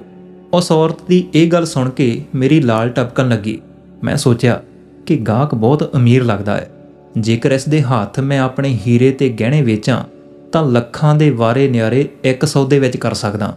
ਇਹ ਸੋਚ ਕੇ ਮੈਂ ਕਿਹਾ, ਮੁਹਤਰਮਾ, ਜੇਕਰ ਤੁਸੀਂ ਹੁਕਮ ਦਿਓ ਤਾਂ ਮੈਂ ਇਹੋ ਜਿਹੇ ਕੀਮਤੀ ਗਹਿਣੇ ਤੁਹਾਡੇ ਅੱਗੇ ਪੇਸ਼ ਕਰ ਸਕਦਾ ਜੋ ਇੱਥੇ ਕਿਸੇ ਜੌਹਰੀ ਕੋਲ ਨਹੀਂ ਮਿਲਣਗੇ। ਕੀਮਤ ਦੀ ਤੁਸੀਂ ਫਿਕਰ ਨਾ ਕਰੋ, ਜਿੰਨੀ ਵੀ ਮੁਮਕਿਨ ਹੋ ਸਕੇ ਕੀਮਤ ਵਿੱਚ ਛੂਟ ਦੇ ਦਿਆਂਗਾ। ਇਹ ਸੁਣਦੇ ਹੀ ਉਹ ਔਰਤ ਖੁਸ਼ ਹੋ ਕੇ ਬੋਲੀ, ਹਾਂ ਜ਼ਰੂਰ ਦਿਖਾਓ, ਜੇ ਪਸੰਦ ਆਏ ਤਾਂ ਖਰੀਦ ਲਵਾਂਗੀ, ਪਰ ਸ਼ਰਤ ਇਹ ਹੈ ਕਿ ਖਰੀਦਣ ਤੋਂ ਪਹਿਲਾਂ ਮੈਂ ਇਹ ਗਹਿਣੇ ਆਪਣੇ ਘਰ ਭੇਜਾਂਗੀ ਤਾਂ ਕਿ ਮੇਰੀ ਭੈਣ ਵੀ ਪਸੰਦ ਕਰ ਲਵੇ, ਜਿਹਦਾ ਵਿਆਹ ਹੋਣ ਵਾਲਾ ਹੈ। ਰੱਬ ਕਰੇ ਕਿ ਤੁਹਾਡੇ ਦਿਖਾਏ ਹੋਏ ਹੀਰੇ ਤੇ ਗਹਿਣੇ ਉਸ ਨੂੰ ਪਸੰਦ ਆ ਜਾਣ, ਫਿਰ ਤਾਂ ਅਸੀਂ ਮੂੰਹ ਮੰਗੀ ਕੀਮਤ ਤੇ ਵੀ ਖਰੀਦ ਲਵਾਂਗੇ। ਔਰਤ ਦੀ ਇਹ ਗੱਲ ਸੁਣ ਕੇ ਲਾਲਚ ਦੇ ਮਾਰੇ ਮੇਰੇ ਮੂੰਹ ਵਿੱਚ ਪਾਣੀ ਆ ਗਿਆ। ਮੈਂ ਕਿਹਾ, ਜ਼ਰੂਰ, ਜਿਹੜੇ ਵੀ ਗਹਿਣੇ ਮੈਂ ਤੁਹਾਨੂੰ ਦਿਖਾਵਾਂਗਾ ਉਹ ਸਾਰੇ ਦੇ ਸਾਰੇ ਲਾਜਵਾਬ ਤੇ ਬੇਸ਼ਕੀਮਤੀ ਨੇ। ਜਿਵੇਂ ਕਿ ਮੈਂ ਦੱਸਿਆ ਕਿ ਪੂਰੇ ਬਾਜ਼ਾਰ ਵਿੱਚ ਕਿਸੇ ਹੋਰ ਜੌਹਰੀ ਕੋਲ ਇੰਨਾ ਉਮਦਾ ਤੇ ਕੀਮਤੀ ਮਾਲ ਨਹੀਂ ਹੋਵੇਗਾ। ਅਸੀਂ ਇਹੋ ਜਿਹੀਆਂ ਚੀਜ਼ਾਂ ਤੁਹਾਡੇ ਵਰਗੇ ਕਦਰਦਾਨਾਂ ਲਈ ਸੰਭਾਲ ਕੇ ਰੱਖਦੇ ਹਾਂ ਤੇ ਹਰੇਕ ਆਉਣ ਜਾਣ ਵਾਲੇ ਗਾਹਕ ਨੂੰ ਦਿਖਾਉਂਦੇ ਵੀ ਨਹੀਂ। ਸੋ ਮੈਂ ਇਹ ਚਿਕਨੀਆਂ ਗੱਲਾਂ ਕਰ ਹੀ ਰਿਹਾ ਸੀ ਕਿ ਦੂਜੀ ਔਰਤ ਵਾਪਸ ਆ ਗਈ। ਉਸਨੇ ਇੱਕ ਖੂਬਸੂਰਤ ਮੋਤੀਆਂ ਦਾ ਹਾਰ ਕੱਢ ਕੇ ਇਸ ਔਰਤ ਨੂੰ ਦਿੰਦਿਆਂ ਕਿਹਾ, ਹਾਜੀ ਜਲਾਲ ਨੇ ਇਹ ਹਾਰ ਤਿਆਰ ਕਰਕੇ ਦਿੱਤਾ ਹੈ ਤੇ ਉਸਨੇ ਕਿਹਾ ਹੈ ਕਿ ਬਾਕੀ ਗਹਿਣੇ ਕੱਲ ਪਾਸੋਂ ਤੱਕ ਜ਼ਰੂਰ ਤਿਆਰ ਹੋ ਜਾਣਗੇ। ਉਸਨੇ ਇਹ ਵੀ ਕਿਹਾ ਹੈ ਕਿ ਕੀਮਤ ਦੀ ਉਸਨੂੰ ਇੰਨੀ ਜਲਦੀ ਨਹੀਂ ਹੈ, ਜਦੋਂ ਜੀ ਚਾਹਵੇ ਰਕਮ ਭੇਜ ਦਿਓ। ਇਸ ਔਰਤ ਨੇ ਦੂਜੀ ਔਰਤ ਦੀ ਇਹ ਗੱਲ ਸੁਣੀ ਤੇ ਹਾਰ ਨੂੰ ਉਲਟ-ਪੁਲਟ ਕਰਕੇ ਦੇਖਦੇ ਹੋਏ ਕਹਿਣ ਲੱਗੀ, ਇਹ ਵੀ ਕੋਈ ਹਾਰ ਹੈ? ਮੈਨੂੰ ਯਕੀਨ ਹੈ ਕਿ ਮੇਰੀ ਭੈਣ ਇਸ ਨੂੰ ਕਦੇ ਪਸੰਦ ਨਹੀਂ ਕਰੇਗੀ। ਜੀ ਤਾਂ ਕਰਦਾ ਕਿ ਇਸ ਨੂੰ ਹੁਣੇ ਹੀ ਉਹਦੇ ਕੋਲ ਵਾਪਸ ਭੇਜ ਦੇਵਾਂ, ਪਰ ਇਹ ਖਿਆਲ ਕਰਕੇ ਰੱਖ ਲੈਂਦੀ ਹਾਂ ਕਿ ਉਹਨਾਂ ਨਾਲ ਸਾਡਾ ਪੁਰਾਣਾ ਲੈਣ ਦੇਣ ਹੈ। ਇਸ ਤਰ੍ਹਾਂ ਗੱਲਾਂ ਕਰਦੀ ਉਹ ਮੈਨੂੰ ਬੋਲੀ, ਅੱਛਾ ਖੈਰ, ਹੁਣ ਤੁਸੀਂ ਮਿਹਰਬਾਨੀ ਕਰਕੇ ਉਹ ਗਹਿਣੇ ਦਿਖਾਓ ਜਿਨ੍ਹਾਂ ਦਾ ਜ਼ਿਕਰ ਤੁਸੀਂ ਮੈਨੂੰ ਕੀਤਾ ਹੈ। ਮੈਂ ਕਿਹਾ, ਹੁਣੇ ਲਓ, ਤੇ ਮੈਂ ਤਿਜੋਰੀ ਖੋਲ੍ਹ ਕੇ ਹਾਥੀ ਦੰਦ ਦਾ ਬਣਿਆ ਹੋਇਆ ਸੋਹਣਾ ਜਿਹਾ ਡੱਬਾ ਕੱਢਿਆ। ਉਸ ਡੱਬੇ ਦੇ ਅੰਦਰ ਹੀ ਮੈਂ ਉਹ ਹੀਰੇ ਰੱਖੇ ਹੋਏ ਸੀ। ਉਹਨਾਂ ਵਿੱਚ ਉਹ ਲਾਲ ਵੀ ਸੀ ਜੋ ਮੈਂ ਇੱਕ ਮੁਸੀਬਤ ਵਿੱਚ ਫਸੇ ਆਦਮੀ ਤੋਂ ਸਿਰਫ 50 ਦਿਨਾਰ ਵਿੱਚ ਹਥਿਆ ਲਿਆ ਸੀ। ਦੋਹੇਂ ਔਰਤਾਂ ਹੈਰਾਨੀ, ਦਿਲਚਸਪੀ ਤੇ ਖੁਸ਼ੀ ਨਾਲ ਹੀਰੇ ਦੇਖ ਰਹੀਆਂ ਸੀ। ਹਰ ਹੀਰੇ ਦੀ ਕੀਮਤ ਪੁੱਛਦੀਆਂ ਜਾ ਰਹੀਆਂ ਸੀ। ਮੈਂ ਵੀ ਭਲਾ ਕਿਉਂ ਰੁਕਦਾ। ਮੈਂ ਵੀ ਖੂਬ ਵਧਾ ਚੜਾ ਕੇ ਕੀਮਤਾਂ ਦਸੀਆਂ। ਉਸ ਲਾਲ ਵੱਲ ਇਸ਼ਾਰਾ ਕਰਦੇ ਹੋਏ ਔਰਤ ਨੇ ਕਿਹਾ, ਕਿੰਨਾ ਖੂਬਸੂਰਤ ਰਤਨ ਹੈ, ਕਿੰਨੀ ਚਮਕ ਦਮਕ ਹੈ, ਇਹ ਤਾਂ ਬਹੁਤ ਕੀਮਤੀ ਲੱਗਦਾ ਹੈ। ਕਿਉਂ ਜਨਾਬ, ਕੀ ਕੀਮਤ ਹੋਵੇਗੀ ਇਸ ਦੀ? ਮੈਂ ਬੋਲਿਆ, ਐਸਾ ਪੱਥਰ ਦੁਨੀਆ ਵਿੱਚ ਕਿਤੇ ਨਾ ਮਿਲੇਗਾ। ਇਹ ਸ਼ਹਿਨਸ਼ਾਹ ਤੁਰਕੀ ਦੇ ਖਜ਼ਾਨੇ ਦਾ ਹੈ। ਉੱਥੋਂ ਇੱਕ ਸ਼ਹਿਜ਼ਾਦਾ ਆਇਆ ਸੀ ਤੇ ਪਤਾ ਨਹੀਂ ਕਿਵੇਂ ਤੇ ਕਿਉਂ ਉਹ ਮੇਰੇ ਹੱਥ ਵਿੱਚ ਵੇਚ ਗਿਆ। ਬਸ ਇਸ ਦੀ ਕੀਮਤ ਨਾ ਪੁੱਛੋ, ਇਸ ਨੂੰ ਲੈ ਜਾਓ। ਉਹ ਬੋਲੀ, ਫਿਰ ਵੀ ਕੁਝ ਤਾਂ ਦੱਸੋ। ਮੈਂ ਹੌਲੀ ਦੇਣੇ ਕਿਹਾ, ਸਿਰਫ 2 ਲੱਖ ਅਸ਼ਰਫੀਆਂ। ਮੇਰਾ ਖਿਆਲ ਸੀ ਕਿ ਇੰਨੀ ਵੱਡੀ ਕੀਮਤ ਸੁਣ ਕੇ ਉਹ ਮਾਯੂਸ ਹੋ ਜਾਵੇਗੀ, ਪਰ ਉਸਨੇ ਖੁਸ਼ ਹੋ ਕੇ ਕਿਹਾ, ਸਿਰਫ 2 ਲੱਖ ਅਸ਼ਰਫੀਆਂ? ਸਾਨੂੰ ਇਹ ਕੀਮਤ ਮਨਜ਼ੂਰ ਹੈ। ਇਹਦੇ ਮੁਕਾਬਲੇ ਤਾਂ ਹਰ ਲਾਲ ਬੇਹੱਦ ਸਸਤਾ ਹੈ। ਉਸ ਔਰਤ ਨੇ ਲਾਲ ਦੇ ਨਾਲ ਕਈ ਹੋਰ ਗਹਿਣੇ ਤੇ ਮੋਤੀ ਵੀ ਪਸੰਦ ਕੀਤੇ। ਮੈਂ ਉਸਦੇ ਪਸੰਦ ਕੀਤੇ ਹੋਏ ਸਾਰੇ ਗਹਿਣੇ ਉਸ ਹਾਥੀ ਦੰਦ ਵਾਲੇ ਡੱਬੇ ਵਿੱਚ ਪਿਆਰ ਨਾਲ ਰੱਖ ਦਿੱਤੇ। ਉਸ ਦੇ ਬਾਅਦ ਔਰਤ ਨੇ ਮੇਰੇ ਤੋਂ ਕਾਗਜ਼ ਤੇ ਕਲਮ ਮੰਗੀ। ਮੈਂ ਦੋਨੋਂ ਚੀਜ਼ਾਂ ਉਸਨੂੰ ਦੇ ਦਿੱਤੀਆਂ। ਉਸਨੇ ਕਾਗਜ਼ ਤੇ ਕੁਝ ਲਿਖ ਕੇ ਉਹ ਗਹਿਣਿਆਂ ਦੇ ਡੱਬੇ ਸਮੇਤ ਆਪਣੀ ਸਾਥੀ ਔਰਤ ਨੂੰ ਦਿੱਤਾ ਤੇ ਕਹਿਣ ਲੱਗੀ, ਹੁਣ ਤੂੰ ਜਲਦੀ ਨਾਲ ਇਹ ਗਹਿਣੇ ਘਰ ਲੈ ਜਾ ਤੇ ਭੈਣ ਨੂੰ ਦਿਖਾ ਲਿਆ। ਮੈਨੂੰ ਲੱਗਦਾ ਹੈ ਕਿ ਇਹਨਾਂ ਵਿੱਚੋਂ ਕਈ ਮੋਤੀ ਤੇ ਹੀਰੇ ਉਹ ਨਾ ਪਸੰਦ ਕਰਕੇ ਵਾਪਸ ਭੇਜ ਦੇਵੇਗੀ, ਪਰ ਇਹ ਲਾਲ ਉਸ ਨੂੰ ਜ਼ਰੂਰ ਪਸੰਦ ਆਵੇਗਾ। ਜਦੋਂ ਤੱਕ ਤੂੰ ਵਾਪਸ ਆਉਣੀ ਹੈ, ਮੈਂ ਬੱਚੇ ਨਾਲ ਇੱਥੇ ਹੀ ਦੁਕਾਨ ਤੇ ਬੈਠੀ ਹਾਂ। ਇਹ ਕਹਿੰਦੀ ਹੋਈ ਔਰਤ ਮੈਨੂੰ ਬੋਲੀ, ਜਨਾਬ, ਜੇਕਰ ਤੁਹਾਨੂੰ ਭਰੋਸਾ ਨਾ ਹੋਵੇ ਤਾਂ ਬੇਸ਼ੱਕ ਆਪਣਾ ਕੋਈ ਆਦਮੀ ਇਸ ਔਰਤ ਦੇ ਨਾਲ ਸਾਡੇ ਘਰ ਭੇਜ ਦਿਓ। ਮੈਂ ਹੈਰਾਨੀ ਨਾਲ ਉਸ ਨੂੰ ਕਿਹਾ, ਇਹ ਤੁਸੀਂ ਕੀ ਕਹਿ ਰਹੇ ਹੋ? ਮੈਨੂੰ ਤੁਹਾਡੇ ਤੇ ਭਰੋਸਾ ਹੀ ਭਰੋਸਾ ਹੈ। ਬੇਫਿਕਰ ਹੋ ਕੇ ਇਹ ਗਹਿਣੇ ਪਸੰਦ ਕਰਵਾਉਣ ਲਈ ਆਪਣੇ ਘਰ ਭੇਜ ਦਿਓ। ਇਹ ਕਹਿ ਕੇ ਦੂਜੀ ਔਰਤ ਗਹਿਣਿਆਂ ਦਾ ਡੱਬਾ ਲੈ ਕੇ ਚਲੀ ਗਈ ਤੇ ਇਹ ਔਰਤ ਆਪਣੇ ਬੱਚੇ ਨਾਲ ਮੇਰੀ ਦੁਕਾਨ ਤੇ ਬੈਠੀ ਰਹੀ। ਇੱਧਰ ਮੈਂ ਆਪਣੇ ਕੰਮ ਵਿੱਚ ਮਸ਼ਰੂਫ ਹੋ ਗਿਆ। ਇੰਨੇ ਵਿੱਚ ਅਚਾਨਕ 2 ਰਾਹਗੀਰਾਂ ਦੀ ਮੇਰੀ ਦੁਕਾਨ ਦੇ ਸਾਹਮਣੇ ਕਿਸੇ ਗੱਲ ਤੇ ਬਹਿਸ ਹੋ ਗਈ। ਪਹਿਲਾਂ ਤਾਂ ਉਹ ਇੱਕ ਦੂਜੇ ਨੂੰ ਗਾਲਾਂ ਦਿੰਦੇ ਰਹੇ, ਫਿਰ ਹੱਥੋਂ ਪਾਈ ਸ਼ੁਰੂ ਹੋ ਗਈ। ਵੇਖਦੇ ਹੀ ਵੇਖਦੇ ਉਹਨਾਂ ਨੇ ਤਲਵਾਰਾਂ ਕੱਢ ਲਈਆਂ। ਬਹੁਤ ਜ਼ਿਆਦਾ ਭੀੜ ਮੇਰੀ ਦੁਕਾਨ ਦੇ ਅੱਗੇ ਜਮ੍ਹਾਂ ਹੋ ਗਈ। ਇੰਨਾ ਸ਼ੋਰ ਸ਼ਰਾਬਾ ਸੀ ਕਿ ਕੁਝ ਵੀ ਸੁਣਾਈ ਨਹੀਂ ਦੇ ਰਿਹਾ ਸੀ। ਇੰਨੇ ਵਿੱਚ ਕੋਤਵਾਲ ਸਿਪਾਹੀਆਂ ਦੇ ਨਾਲ ਆ ਗਿਆ। ਉਸਨੇ ਆਉਂਦੇ ਹੀ ਦੋਨੋਂ ਲੜਨ ਵਾਲਿਆਂ ਨੂੰ ਗ੍ਰਿਫਤਾਰ ਕਰ ਲਿਆ ਤੇ ਉਹਨਾਂ ਨੂੰ ਹਾਕਮ ਦੀ ਅਦਾਲਤ ਵਿੱਚ ਲਿਜਾਣ ਲੱਗਾ। ਜਾਂਦੇ ਜਾਂਦੇ ਇਰਦ ਗਿਰਦ ਦੇ ਕੁਝ ਦੁਕਾਨਦਾਰਾਂ ਨੂੰ ਵੀ ਗਵਾਹੀ ਦੇਣ ਲਈ ਉਹਨੇ ਆਪਣੇ ਨਾਲ ਜਾਣ ਦਾ ਹੁਕਮ ਦਿੱਤਾ। ਇਹ ਝਗੜਾ ਮੇਰੀ ਦੁਕਾਨ ਦੇ ਸਾਹਮਣੇ ਹੋਇਆ ਸੀ, ਇਸ ਲਈ ਕੋਤਵਾਲ ਨੇ ਜ਼ਬਰਦਸਤੀ ਮੈਨੂੰ ਵੀ ਗਵਾਹੀ ਦੇਣ ਲਈ ਦੂਜਿਆਂ ਲੋਕਾਂ ਵਿੱਚ ਸ਼ਾਮਲ ਕਰ ਲਿਆ। ਜਦੋਂ ਮੈਂ ਜਾਣ ਤੋਂ ਇਨਕਾਰ ਕੀਤਾ ਤਾਂ ਉਸਨੇ ਮੇਰੇ ਹੱਥਾਂ ਵਿੱਚ ਹੱਥਕੜੀਆਂ ਪਾ ਦਿੱਤੀਆਂ ਤੇ ਘਸੀੜਦਿਆਂ ਹੋਇਆ ਲਿਜਾਣ ਲੱਗਾ। ਇਹ ਵੇਖ ਕੇ ਉਸ ਔਰਤ ਨੇ, ਜੋ ਉਸ ਵਕਤ ਆਪਣੇ ਬੱਚੇ ਸਮੇਤ ਮੇਰੀ ਦੁਕਾਨ ਵਿੱਚ ਬੈਠੀ ਸੀ, ਮੈਨੂੰ ਕਹਿਣ ਲੱਗੀ, ਜਨਾਬ ਤੁਸੀਂ ਹਾਕਮ ਦੀ ਅਦਾਲਤ ਵਿੱਚ ਜਾ ਕੇ ਗਵਾਹੀ ਦੇ ਆਓ, ਮੈਂ ਇੱਥੇ ਹੀ ਬੈਠੀ ਹਾਂ। ਜਾਂਦੇ ਜਾਂਦੇ ਮੈਂ ਪੜੋਸ ਦੀ ਇੱਕ ਦੁਕਾਨ ਤੇ ਬੈਠੇ ਹੋਏ ਕਸਾਈ ਨੂੰ ਕਿਹਾ ਕਿ ਉਹ ਔਰਤ ਜੋ ਮੇਰੀ ਦੁਕਾਨ ਤੇ ਬੈਠੀ ਹੈ ਜ਼ਰਾ ਉਸ ਤੇ ਨਿਗਾਹ ਰੱਖਣਾ। ਕਸਾਈ ਨੂੰ ਕੁਝ ਖਬਰ ਨਹੀਂ ਸੀ ਕਿ ਮਾਮਲਾ ਹੈ ਕੀ ਹੈ ਤੇ ਉਹ ਔਰਤ ਦੁਕਾਨ ਤੇ ਕਿਸ ਲਈ ਬੈਠੀ ਹੈ। ਉਸਨੇ ਸੋਚਿਆ ਸ਼ਾਇਦ ਮੈਂ ਇਸ ਲਈ ਦੁਕਾਨ ਦੀ ਨਿਗਰਾਨੀ ਕਰਨ ਨੂੰ ਕਹਿ ਰਿਹਾ ਕਿ ਉਹ ਔਰਤ ਕੋਈ ਚੀਜ਼ ਨਾ ਚੁੱਕ ਲਵੇ। ਉਸਨੇ ਮੈਨੂੰ ਕਹਿ ਦਿੱਤਾ ਕਿ ਠੀਕ ਹੈ, ਉਹ ਔਰਤ ਦੀ ਨਿਗਰਾਨੀ ਰੱਖੇਗਾ। ਸੋ ਹਾਕਮ ਦੀ ਅਦਾਲਤ ਵਿੱਚ ਗਵਾਹੀ ਦੇ ਕੇ ਜਦੋਂ ਮੈਂ ਵਾਪਸ ਆਪਣੀ ਦੁਕਾਨ ਤੇ ਆਇਆ ਤਾਂ ਦੂਰੋਂ ਹੀ ਇਹ ਵੇਖ ਕੇ ਦਿਲ ਧੱਕ ਧੱਕ ਕਰਨ ਲੱਗਾ ਕਿ ਉਹ ਔਰਤ ਦੁਕਾਨ ਤੇ ਨਹੀਂ ਸੀ। ਹਾਲਾਂਕਿ ਉਸ ਦਾ ਨੰਨਾ ਬੱਚਾ ਇੱਕ ਕੰਬਲ ਵਿੱਚ ਲਪੇਟਿਆ ਹੋਇਆ ਗਹਿਰੀ ਨੀਂਦ ਵਿੱਚ ਸੌਂ ਰਿਹਾ ਸੀ। ਮੈਂ ਕਸਾਈ ਤੋਂ ਪੁੱਛਿਆ ਕਿ ਉਹ ਔਰਤ ਕਿੱਥੇ ਗਈ। ਉਸਨੇ ਕਿਹਾ, ਤੁਹਾਡੇ ਜਾਣ ਤੋਂ ਬਾਅਦ ਉਹ ਮੇਰੇ ਕੋਲ ਆਈ ਤੇ ਕਹਿਣ ਲੱਗੀ ਕਿ ਮੈਂ ਥੋੜੀ ਦੇਰ ਲਈ ਹਾਜੀ ਜਲਾਲ ਜੌਹਰੀ ਦੀ ਦੁਕਾਨ ਤੇ ਇੱਕ ਕੰਮ ਨਾਲ ਜਾ ਰਹੀ ਹਾਂ, ਆਪਣਾ ਬੱਚਾ ਮੈਂ ਇੱਥੇ ਹੀ ਛੱਡ ਜਾਂਦੀ ਹਾਂ, ਤੁਸੀਂ ਮਿਹਰਬਾਨੀ ਕਰਕੇ ਇਸ ਦਾ ਧਿਆਨ ਰੱਖਿਓ। ਇਹ ਕਹਿ ਕੇ ਉਹ ਚਲੀ ਗਈ। ਮੈਂ ਪੁੱਛਿਆ, ਉਸ ਨੂੰ ਗਈ ਨੂੰ ਕਿੰਨੀ ਦੇਰ ਹੋਈ ਹੈ। ਉਹ ਬੋਲਿਆ ਕਿ ਬਹੁਤ ਦੇਰ ਹੋ ਗਈ ਹੈ। ਫਿਰ ਜਦੋਂ ਮੈਂ ਦੁਕਾਨ ਵਿੱਚ ਜਾ ਕੇ ਕੰਬਲ ਵਿੱਚ ਲਪੇਟੇ ਹੋਏ ਬੱਚੇ ਨੂੰ ਦੇਖਿਆ ਤਾਂ ਮੇਰੇ ਪੈਰਾਂ ਹੇਠੋਂ ਜ਼ਮੀਨ ਖਿਸਕ ਗਈ। ਉਹ ਚੀਨੀ ਮਿੱਟੀ ਦਾ ਬਣਿਆ ਹੋਇਆ ਇੱਕ ਖਿਡੌਣਾ ਸੀ। ਮੈਂ ਉਸੇ ਵਕਤ ਸ਼ੋਰ ਮਚਾਇਆ, ਉਹ ਮੇਰੇ ਰੱਬਾ, ਮੈਂ ਲੁੱਟਿਆ ਗਿਆ, ਬਰਬਾਦ ਹੋ ਗਿਆ। ਪਰ ਇਸ ਫਰਿਆਦ ਦਾ ਕੋਈ ਨਤੀਜਾ ਨਾ ਨਿਕਲਿਆ। ਉਹ ਫਰੇਬੀ ਔਰਤਾਂ ਪਤਾ ਨਹੀਂ ਕਿੱਥੇ ਗਾਇਬ ਹੋ ਗਈਆਂ ਸੀ। ਮੈਂ ਕਸਾਈ ਨੂੰ ਗੁੱਸੇ ਵਿੱਚ ਗਾਲਾਂ ਦਿੱਤੀਆਂ ਤੇ ਕਿਹਾ ਕਿ ਜਦੋਂ ਮੈਂ ਕਹਿ ਕੇ ਗਿਆ ਸੀ ਕਿ ਔਰਤ ਤੇ ਨਿਗਾਹ ਰੱਖੀ ਤਾਂ ਤੂੰ ਉਸ ਨੂੰ ਜਾਣ ਕਿਉਂ ਦਿੱਤਾ। ਕਸਾਈ ਨੇ ਜਵਾਬ ਦਿੱਤਾ ਕਿ ਮੈਂ ਤੇਰਾ ਕੋਈ ਨੌਕਰ ਨਹੀਂ ਸੀ ਜੋ ਆਪਣਾ ਕੰਮ ਛੱਡ ਕੇ ਔਰਤ ਨੂੰ ਦੇਖਦਾ ਰਹਿੰਦਾ। ਉਸ ਦਾ ਇਹ ਜਵਾਬ ਸੁਣ ਕੇ ਮੇਰਾ ਪਾਗਲਪਨ ਸਿਖਰਾਂ ਤੇ ਪਹੁੰਚ ਗਿਆ। ਮੈਂ ਝਪਟ ਮਾਰ ਕੇ ਉਸ ਦੀ ਦੁਕਾਨ ਤੋਂ ਗੋਸ਼ਤ ਕੱਟਣ ਵਾਲਾ ਛੁਰਾ ਚੁੱਕਿਆ ਤੇ ਉਸ ਤੇ ਹਮਲਾ ਕਰ ਦਿੱਤਾ। ਕਸਾਈ ਬੁਰੀ ਤਰ੍ਹਾਂ ਜ਼ਖਮੀ ਹੋ ਗਿਆ ਤੇ ਉੱਥੇ ਹੀ ਮਰ ਗਿਆ। ਵੇਖਦੇ ਹੀ ਵੇਖਦੇ ਲੋਕ ਦੌੜੇ ਦੌੜੇ ਆਏ ਤੇ ਮੈਨੂੰ ਫੜ ਕੇ ਹਾਕਮ ਦੀ ਅਦਾਲਤ ਵਿੱਚ ਲੈ ਗਏ। ਹਾਕਮ ਨੇ ਸਾਰਾ ਕਿੱਸਾ ਸੁਣ ਕੇ ਹੁਕਮ ਦਿੱਤਾ ਕਿ ਇਸ ਬੇਰਹਿਮ ਜੌਹਰੀ ਨੂੰ ਜਲਾਦ ਦੇ ਹਵਾਲੇ ਕੀਤਾ ਜਾਵੇ। ਪਰ ਉਸ ਵੇਲੇ ਲੋਕਾਂ ਨੇ ਉਸ ਨੂੰ ਦਰਖਾਸਤ ਕੀਤੀ ਕਿ ਇਹ ਵਿਅਕਤੀ ਪਾਗਲ ਹੋ ਚੁੱਕਾ ਹੈ, ਇਸ ਨੂੰ ਜਾਨ ਤੋਂ ਮਾਰਨਾ ਠੀਕ ਨਹੀਂ ਹੋਵੇਗਾ। ਇਸ ਦੇ ਲਈ ਇਹੀ ਸਜ਼ਾ ਬਹੁਤ ਹੈ ਕਿ ਇਸ ਦੀ ਸਾਰੀ ਜਾਇਦਾਦ ਜ਼ਬਤ ਕਰਕੇ ਇਸ ਨੂੰ ਸ਼ਹਿਰ ਤੋਂ ਬਾਹਰ ਕੱਢ ਦਿੱਤਾ ਜਾਵੇ। ਇਹ ਮਸ਼ਵਰਾ ਹਾਕਮ ਨੂੰ ਬੜਾ ਪਸੰਦ ਆਇਆ। ਉਸੇ ਵਕਤ ਉਸਨੇ ਹੁਕਮ ਦਿੱਤਾ ਕਿ ਮੇਰਾ ਮਕਾਨ ਤੇ ਦੁਕਾਨ ਜ਼ਬਤ ਕੀਤੀ ਜਾਵੇ, ਇੱਥੋਂ ਤੱਕ ਕਿ ਤਨ ਦੇ ਕੱਪੜੇ ਵੀ ਉਤਾਰ ਲਏ ਜਾਣ। ਉਹਨਾਂ ਨੇ ਸਭ ਕੁਝ ਖੋਹ ਕੇ ਮੈਨੂੰ ਸ਼ਹਿਰ ਤੋਂ ਬਾਹਰ ਕਰ ਦਿੱਤਾ। ਮੈਂ ਖੂਬ ਰੋਇਆ, ਪਿੱਟਿਆ, ਪਰ ਕਿਸੇ ਨੇ ਇੱਕ ਨਾ ਸੁਣੀ। 10 ਦਿਨਾਂ ਤੱਕ ਮੈਂ ਸ਼ਹਿਰ ਦੇ ਬਾਹਰ ਵੀਰਾਨ ਵਿੱਚ ਭੁੱਖਾ ਪਿਆਸਾ ਤੇ ਨੰਗਾ ਧੜੰਗਾ ਆਸਮਾਨ ਦੇ ਹੇਠਾਂ ਪਿਆ ਰਿਹਾ। 11ਵੇਂ ਦਿਨ ਜਦੋਂ ਭੁੱਖ ਪਿਆਸ ਦੇ ਹੱਥੋਂ ਮੇਰੀ ਜਾਨ ਨਿਕਲ ਰਹੀ ਸੀ, ਸ਼ਹਿਰ ਵਾਲੇ ਪਾਸਿਓਂ ਇੱਕ ਊਠ ਸਵਾਰ ਆਇਆ ਤੇ ਮੇਰੇ ਕੋਲ ਆ ਕੇ ਊਠ ਤੋਂ ਉਤਰਿਆ।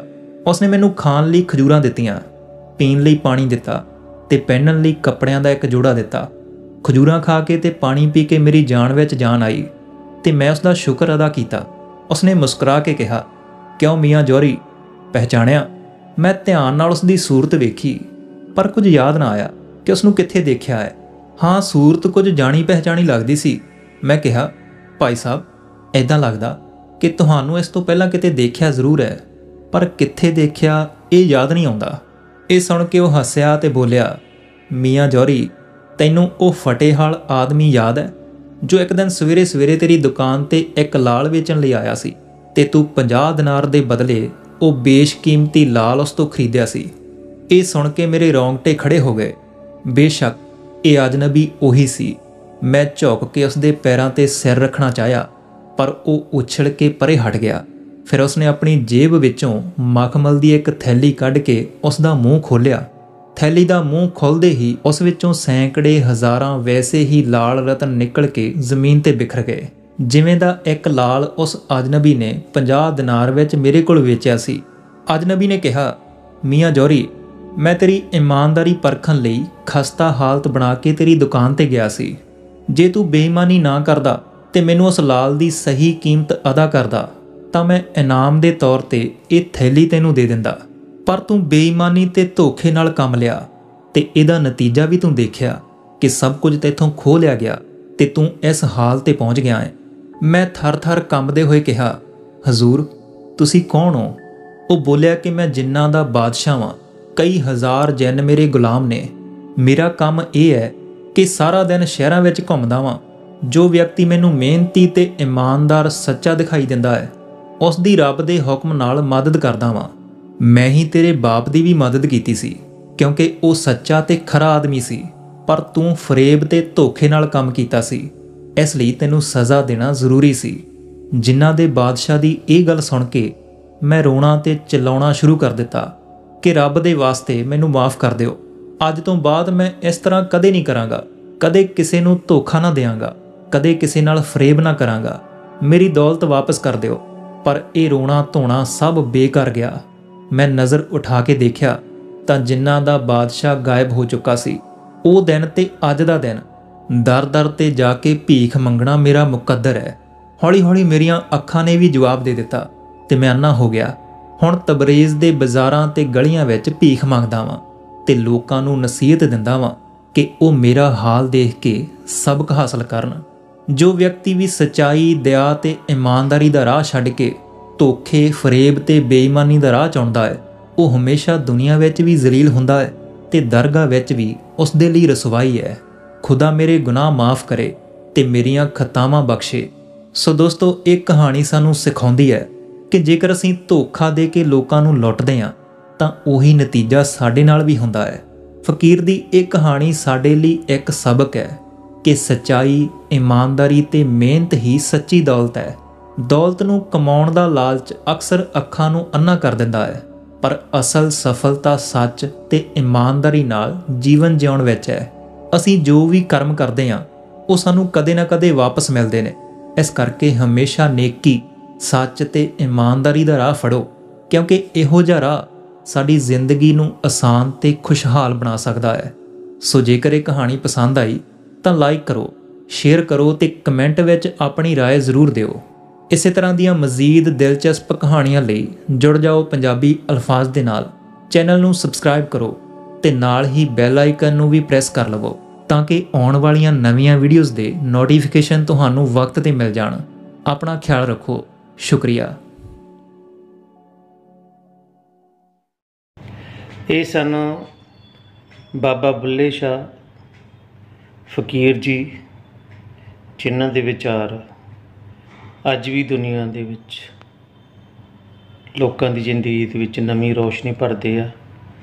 ਅਤੇ ਭਗਵਾਨ ਗੌਤਮ ਬੁੱਧ ਜੀ ਦੇ ਜਿਹੜੇ ਮੋਟੀਵੇਸ਼ਨਲ ਵਿਚਾਰ ਹੈ ਉਹ ਵੀ ਸਾਡੀ ਜ਼ਿੰਦਗੀ ਦੇ ਵਿੱਚ ਬਹੁਤ ਹੀ ਵਧੀਆ ਜ਼ਿੰਦਗੀ ਜਿਉਣ ਦਾ ਰਾਹ, ਅਤੇ ਜਿਹੜੇ ਸਾਡੇ ਸਮਾਜ ਦੇ ਵਿੱਚ ਸਾਡੇ ਨਾਲ ਸਾਡੇ ਚਾਹੁਣ ਵਾਲੇ ਜਾਂ ਸਾਡੇ ਦੋਸਤ ਮਿੱਤਰ ਧੋਖਾ ਕਰਦੇ ਆ, ਉਹਨਾਂ ਤੋਂ ਸਾਨੂੰ ਕਿੰਨਾ ਸੁਚੇਤ ਹੋਣ ਦੀ ਲੋੜ ਹੈ, ਉਹ ਵੀ ਸਾਨੂੰ ਇਸ ਚੈਨਲ 'ਤੇ ਸੁਣਨ ਨੂੰ ਮਿਲਦਾ।